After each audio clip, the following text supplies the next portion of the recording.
দূর থেকে দেখেই বুঝতে পেরেছি আপনি। কি ও ইচ্ছা, আপনার অনুমতি না নিয়েই বসে পড়লাম। যেতে হয়েছে? কেন, এখানে বেশ সুন্দর, চমৎকার। আপনি আসবেন আমি জানতাম। আপনি জানতেন আমি আসবো? জানতাম। গণনা শাস্ত্রে দখল টকল আছে বলে মনে হচ্ছে। আচ্ছা, না হয় আপনি জানতেন আমি আসবো, কিন্তু আমি আসাতে আপনি খুশি হয়েছেন কি অখুশি হয়েছেন তা তো বোঝা গেল না। কোনটা হলে খুশি হন বলুন তো? না মানে, দিল্লিতে আপনার মেজাজটা তো খুব মোলায়েম দেখিনি। সত্যি কথা বলতে কি, আজ আপনার এখানে আসবার আগে বুকের মধ্যেটা বেশ দূর দূর করছিল। সেদিনের ব্যাপারের জন্য সত্যি আমি লজ্জিত। যাক, আপনার তাহলে লজ্জা টজ্জা আছে। আমি কিন্তু একবারে নির্লজ্জ, ফর্মালিটির ধারটার একদম ধারি না। তা কই আপনি চাটা বলবেন বলে তো মনে হচ্ছে না। ও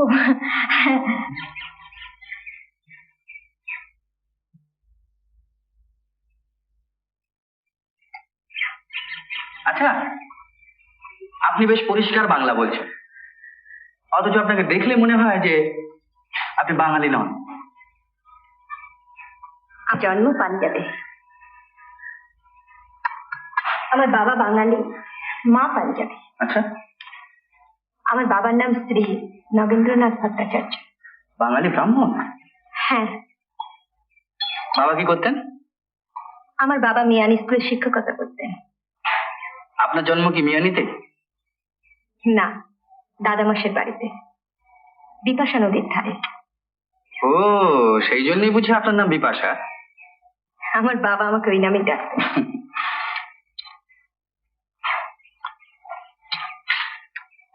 কটা বাজে বলতে পারেন? কটার হবে? 7টা, 7:30। 7:30? কি সর্বনাশ! মৃত্যুর বোধহয় এতক্ষণে পুলিশে খবর দিয়ে দিয়েছে। মৃত্যু মানে আমার একজন বন্ধু, বুঝলেন? আমি না বলে ওর স্কুটারটা নিয়ে চলে এসেছি। আচ্ছা চলি। আমাদের ডান্সটি আপনার খুব ভালো লেগেছে না? হ্যাঁ, নাচটা বেশ ভালোই লেগে। এরা সদল বলে তরঙ্গ নিয়ে গঙ্গার উপর আছড়ে পড়ছে, আর গঙ্গা আপনার গতিতে নেচে চলেছে। রাইট, বেশ সুন্দর হয়েছে। Thank you so much. শুনুন, কিছু যদি মনে না করেন তাহলে একটা কথা বলি। হ্যাঁ হ্যাঁ, নিশ্চয়ই বলবেন। ঠিক এই জায়গায় আমার একটা সাজেশন আছে। বলুন।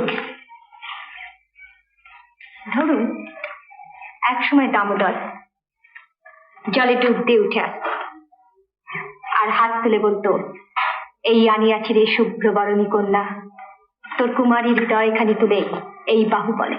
বাহ, সুন্দর। তারপর? তারপর হাতখানি যেই খুলে ফেলতো, তখন ঝরঝর করে ঝরে পড়তো কালো কাদা। নদীর মোহনায় তার নুড়ি পাওয়া যায় না, সবই পলি আর কাদা। বলেছেন ভালোই, কিন্তু কাদা ছুঁড়ে তার কপাল ফাটানো যায় না। কেন? মুখে তো মাখানো যায়। হ্যাঁ, তা যায়। এবার আমি একটা কথা বলি। বলুন। না না, আগে রেডি হয়ে নি, যাতে কিছু বলার আগে নাগালের বাইরে যেতে পারি। বলছিলাম কি, যে বিপাশা নদীর মধ্যে ডুব দিয়ে নুড়ি গুড়িয়ে আনা যায়, কিন্তু বিপাশা যেখানে মানবী আর তার মনের গভীরে যে মণি বা মাণিক্য আছে, সেটিকে যে কুড়িয়ে আনতে পারবে সে কিন্তু সত্যিই ভাগ্যবান। পালালাম।